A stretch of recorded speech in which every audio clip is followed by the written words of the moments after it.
Black Widow Custom Bows presents Arrow Tuning with Ken Beck.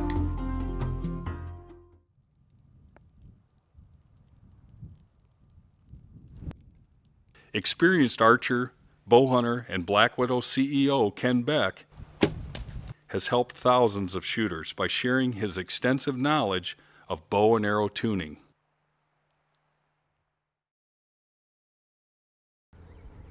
Years ago, I got into archery by virtue of my son getting involved in building bows in shop class at high school. And he brought one home that he'd made for himself, a recurve bow, and then one for his little brother, and then one for the old man. And we took bow hunting. Well, I went to Kmart, I think it was, and bought some full-length cedar Fredbear arrows and started practicing with them in the backyard and got pretty good with them. And I'd watch these arrows fly, and guys, when they'd come out of the bow, they'd just zigzag back and forth. And I read some magazine articles, and I concluded that this was the paradox. Well, came bow season, and I took some field points off then and put some broadheads on there, and we went bow hunting. And I had a little ground blind set up along a trail, and about 20-25 yards off of this trail, I was setting when a buck came down that trail and stopped with a pine tree covering his rear and a pine tree covering his head, and pictured right in between then were the vitals. I thought, aha.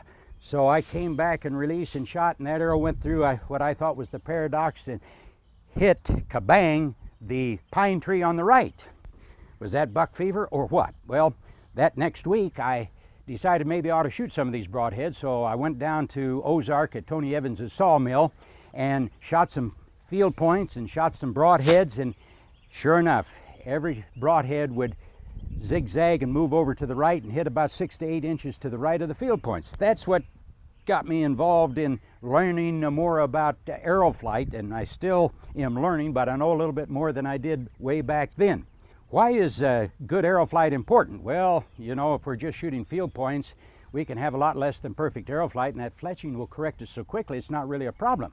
But when we put a wing on the front, that is a broadhead on the front, then it becomes a problem.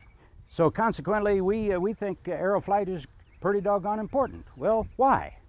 Well, accuracy, improved accuracy, better penetration, because an arrow that's zigzagging back and forth upon impact loses a lot of energy. And perhaps one of the greatest benefits is just the confidence to know that when you go to the woods, your broadheads are flying real good. We believe in using a bare shaft because a bare naked shaft tells you the naked truth. Paper tuning is good. I think shooting a bare shaft and watching the flight of that shaft is better. We suggest starting out at close range into a soft target, because if it's really bad arrow flight, you may miss the target. You may bend and break an arrow in a hard target. So start with a soft target. Start at 5 yards. If it looks good, move back to 10. If it still looks good, move back to 15. If you really want to zero in, like tuning them in on a, dialing in on a microscope, you can move back to 20 or so yards. One of the things you need to remember that when you're fine tuning, you need to set your bow up the way you're going to hunt. If you're going to hunt with a bow quiver full of arrows, then you ought to have the mass weight of that quiver on that bow when you're doing your bare shaft fine tuning. So we have two major problems that we're going to deal with, and we'll approach it this way. We've got the paradox, or what we might call the horizontal flex. Some people refer to it as fishtailing, because with fletching on there, it fishtails. And also then we have what we might call porpoising, which is a vertical movement. So we have two different problems to deal with. We suggest dividing them and approaching one at a time. We suggest trying to solve the horizontal flex, the paradox first, intentionally knock a little bit too high, come back to that later. For a right-handed shooter, if the arrow is too weak, not stiff enough, it's going to flex too much, come out of the bow, knock left for a right-handed shooter. And if there's no fletching on that arrow, it's going to stay knock left. In fact, as it goes down range, it's going to get worse, because it's picking up air that's going to move it to the right of where we intend to hit. If it's too stiff and doesn't flex enough coming out of the bow, it's going to come out knock right, and as it goes down range, get worse and worse, and may even miss the target if we're badly tuned. So we've got the possible problem of knock left too weak, knock right too stiff, if it's just right, it's going to be like a water moccasin swimming straight across the river. It's going to go in a straight line, flexing as it goes. In slow motion, you'll see those arrows going through the paradox all the way to almost 20 yards here to the target. We would suggest then picking out a spine that you think might work and start a little too long, and if, as we shoot it, it's too weak, then we can cut a little bit off. On a carbon arrow such as a gold tip, you can make it stiffer by adding more weight to the tail. You don't want to add a lot of weight to the tail, but you can add some weight to the tail, which absorbs more of the bow's energy and will make it dynamically stiffer and help correct the problem. Assuming that we aren't able to solve it by cutting it shorter, we run out of arrow, then the only other option is to go to a stiffer spine and do the same thing and hopefully solve the problem. If, on the other hand, then an arrow is dynamically too stiff and it's coming out of the bow then knock right, and we need to make it weaker, some possibilities there would be a heavier point to cause the arrow to flex more and decrease its dynamic spine. With some of the carbons, you can add weights to the front with a fully threaded RPS that allows you to screw weights in behind the RPS right here. In fact, sometimes you can get these for aluminums also, but that's another way to add weight to the nose to make the arrow flex more and decrease not the static spine but the dynamic spine to make that arrow dynamically bend more, weaker, and help solve your problem. Or you can do it with the weight of the point, as we said.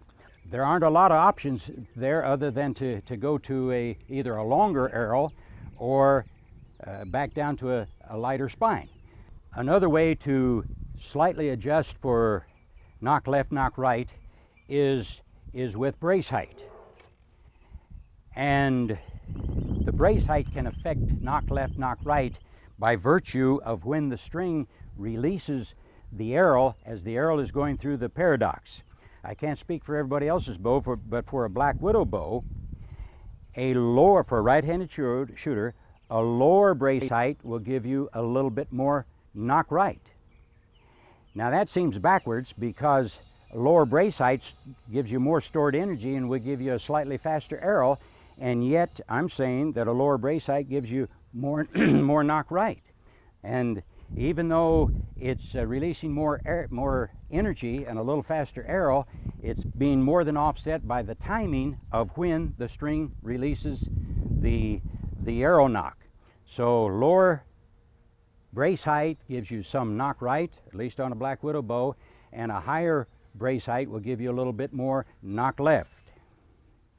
All right, you southpaws, don't forget, for a left-handed shooter, it's everything opposite is what we have been describing for a right-handed shooter as far as knock left and knock right is concerned.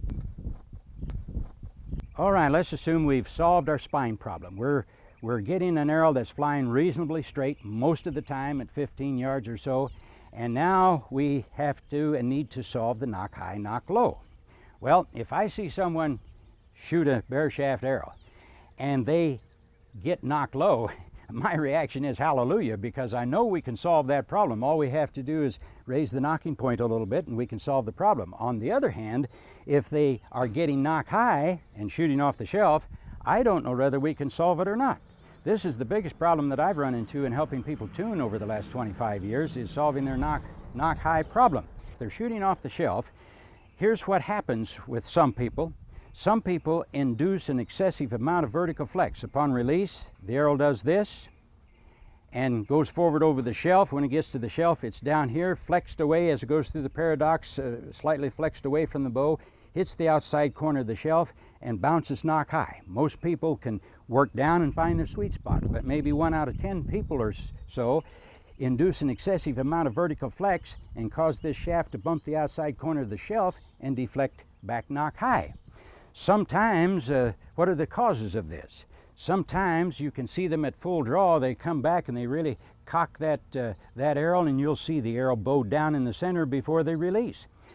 Other things that cause this, I believe, is they may corkscrew the string.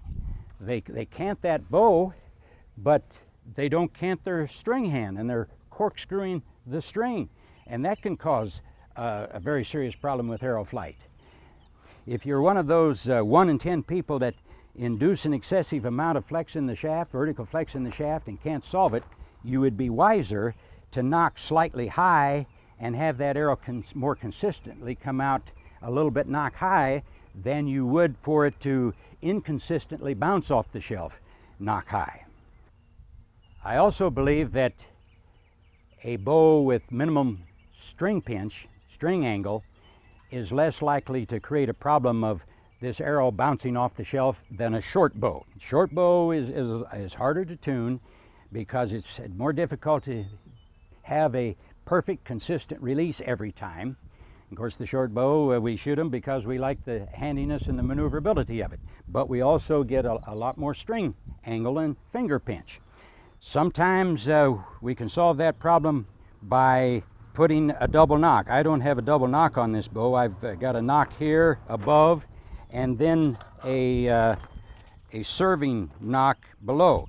That keeps me from pushing this arrow down away from the knocking point and cause that arrow then to bounce off the shelf. A lot of bowyers put a very narrow shelf on their bow, as we do. We think that helps some people at least get away from this problem of that shaft as it goes through the horizontal paradox and the vertical flex, hitting the outside corner edge of that shelf and causing it to bounce high. And so a narrow shelf gives it some clearance there, whereas a wide shelf, it's more likely to hit the outside corner of that shelf and deflect up. If the arrow is properly spined, as it leaves the bow, it's flexed away from the shelf quite a little bit. Another problem we run into is the quill on the feather, because if the quill hits the shelf, it too can cause deflection. So we need to try to position our arrow nock or glue them on in a way that is going to allow this arrow to pass over the shelf without a quill hanging down that's going to drag on the shelf. The conventional way is what we might call a 9 o'clock feather here for a right-handed shooter. Well, you've got a quill here, right here, that's hanging down that may catch on the outside edge of the corner and wear a little place there in the shelf, but worse yet, to cause it to deflect a little bit. If we could take that 9 o'clock feather and turn it into 3 o'clock, and this one that's over here may pass on the outside edge of the shelf and not cause deflection. The main thing we want to accomplish is the bottom of that shaft to be clean and not have any quill hanging down that's going to cause deflection. If you have an arrow that you can rotate the nocks, you can experiment that way. If not, you got to experiment with gluing them on. But then what I like to do is take a fletched shaft and cut the feather off and leave the quill. If I got this bare shaft to fly okay, fly reasonably good, now I go to this one, and if I'm getting deflection off the quill, since there's no feather there to immediately correct it, it's going to tell me what's happening and let me know that I've got a problem, and I can experiment until I can get it to fly good.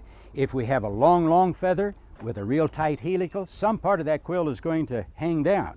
So I'd prefer 5.5 inch maximum length and a medium helical, so I can set it up and adjust it so that there's not a quill hanging down that's going to drag on the shelf and cause the arrow to kick. The question many times comes up, if I'm right-handed, should I shoot left wing or right wing? Some people say left wing, some people say right wing. So why the disagreement there? Well, I feel like that if we're properly tuned, it's not going to matter. If we're a little less than properly tuned, possibly one or the other could be better. When the arrow is released, when the arrow nock is released by the string and is being launched, the feather lays down. And as the arrow clears the bow, then the feather stands up almost straight, and then it goes back to its neutral position, and then it begins to rotate. And depending on left wing, right wing, which way it's going to rotate. When this arrow clears the bow, helical fletching is not spinning the arrow yet. It's acting like a rudder on a boat. And if it's left wing, then that rudder is going to cause it ever so slightly to move this way. So if we were over-spined and too stiff, a left wing might help correct it. If, on the other hand, we were slightly underspined, a right wing would act as a rudder to slightly make it dynamically stiffer or help correct that problem. But that's such a small item, I don't think it's a factor. All right, let's assume then that we've been able to work our way down on the nocking point and solve our knock high, knock low. If we're heavily loaded in the front, I believe in an arrow, a hunting arrow that's loaded pretty heavy in the front, so that when upon impact with the animal, the column strength of the shaft is greater and it improves in penetration. If it flexes a lot, it impedes penetration. Now, as this arrow shaft goes through the horizontal flex and the vertical flex, it's actually going into a corkscrew type of thing. And it's the corkscrew that enables you to, if you're properly and very well tuned to back, and you get the perfect release, to back up 20, 30, 40, 50, 60 yards and shoot a bear shaft. I call it the javelin effect. If you remember in throwing a javelin, that javelin is designed to flex, and that flex goes into a corkscrew, and that's what keeps that javelin on course, even though it doesn't have big feathers on it. One of the major problems, I think, is people have too much tension in their hand, wrist, arm, and so forth. And a lot of times they set up thinking they can get a better release by setting up outside of the crease out on the tips. Well, here's the problem with that. In order for them to retain the string until they're ready to release, they have to have a lot of tension in the fingers, and thus the wrist and the hand. And consequently, when they do release, this string really comes off with a lot of lateral travel and creates a lot of arrow flight problems. Any Olympic coach would teach their students to set up in the crease or a 1/16 of an inch inside the crease, and that will allow them, if they follow up and do it, to get rid of a lot of tension. This gets back to form, and people switching over from compounds, a lot of times they're used to pulling that bow over peak weight, and they really bicep that bow with a lot of tension in their arm and in their hand and in their fingers. The trick is to get rid of as much tension as possible. Take a relaxed hook on the string with just enough curl to retain the string, and use the back to rotate the shoulder, and the shoulder brings the elbow back and the forearms in alignment with the arrow, and everything is very, very relaxed. Then, when they release, the string is better able to push the fingers out of the way and not only shoot more accurately, but also solve a lot of arrow flight problems. The real key is using back muscles and a hand and arm and wrist that is as relaxed as possible. We like using weights to do two things with carbon arrows to get the mass weight up where we think it ought to be. I like to shoot 10, 11, 12 grains of arrow per pound of bow. Let's suppose that we had an arrow that flew perfect with no weights in it on a gold tip, and we wanted it to be 100 grains heavier. Well, it might seem reasonable that we're going to add 50 grains to the nose and 50 grains to the tail, but that's not the case, because the weight we put in the nose causes that arrow to flex more, but it's also at the same time absorbing the bow's energy. The weight that goes in the tail, it's not causing it to flex more, but it's simply absorbing more of the bow's energy as the bow goes through the power stroke. So if we wanted to make it 100 grains heavier, kind of a round figure would be we'd add 80 grains to the nose and only 20 grains to the tail. We've added the 100 grains, and we should still be pretty close to good arrow flight. All right, we've done our bear shaft tuning. We have this arrow flying pretty good most of the time. Not only maybe the bear shaft, but we've experimented a little bit with one with the feather cut off and just the quill there. And we've got our arrow knock rotated so that we're not getting any deflection off the shelf from the quill. Hey, we're ready to put on some broadheads and go hunting. People want to know what broadhead flies the best. Well, if we put the same weight of broadhead on as we had with a field point, and we're well tuned, they all fly good. If we're less than perfectly tuned, a vented broadhead would catch less air as this arrow passes downrange, coming out of the bow and passes downrange. And if it's not vented, then it's going to catch more air. But if we're well tuned, it's a small item, not really to be a problem. Main thing is, if you're using a glue-on broadhead, you got to consider the weight of the broadhead adapter, and the glue to get it very close to the field point that you've been testing and tuning with. And then the question comes up, what should the position of the broadhead be? Well, if it's 3 or 4 blade, I guess it's not a factor. Some people want to know, if I'm shooting a 2 blade, how should I set it up? With the broadhead vertical or the broadhead horizontal? Well, let's think about this. If we're having paradox problem, then a vertical broadhead might magnify the problem as the arrow comes out of the bow and it catches air. If, on the other hand, we're not having paradox problem, but we're having porpoising problem, we're one of those people where it bounces off the shelf, then we might be better off to set that arrow vertically, or that broadhead vertically, so that when it comes out of the bow, it catches less air and is less of a problem. But again, if you're well tuned, properly tuned, and getting good arrow flight, it shouldn't be a problem.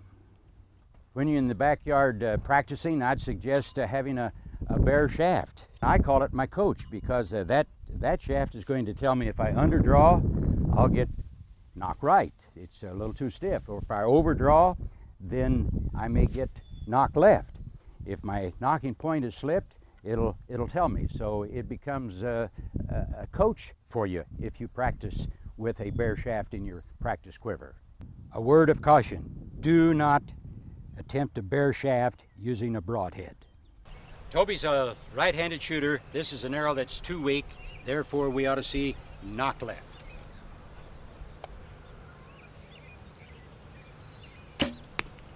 All right, that arrow was going knock left. Actually, when it hit the target, it straightened out some. A target can cause it to lie a little bit, because once it hits that hay, it can change.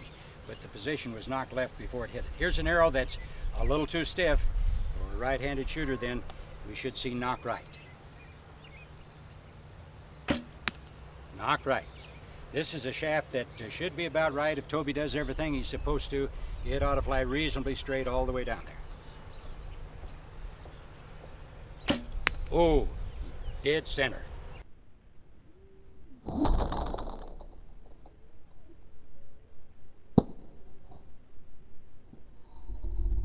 We can't expect this naked shaft to fly perfect every time, unless we're an Olympic shooter that has the perfect draw and the perfect release every time. And I don't think many of us have. So we can expect this bare shaft to be less than perfect. It's a matter of relevancy and how consistently we can make it fly pretty good most of the time. The ideal thing we're shooting for, we ought to be able to back up 15, 20, 25 yards, shoot 3 broadheads, shoot 3 field points, same weight of point and broadhead, and these 6 arrows should all group the same. That's another acid test that we've done our job properly and we're getting good arrow flight. I hope the time and the frustration I've gone through the years, that I've been able to learn from and pass on a few helpful hints to other people, can save you some of that time and frustration that I've experienced. Main thing is, this is about having fun. Shooting is fun, hunting is fun, shouldn't be frustration. So I want you to have fun. And I want you to do this. May the good Lord be your outfitter and your guide. May He cause you to always shoot straight. And may the trophies you pursue be worthy of the book. For more of Ken's bow tuning tips and information, see the tuning section of the Written Owner's Manual.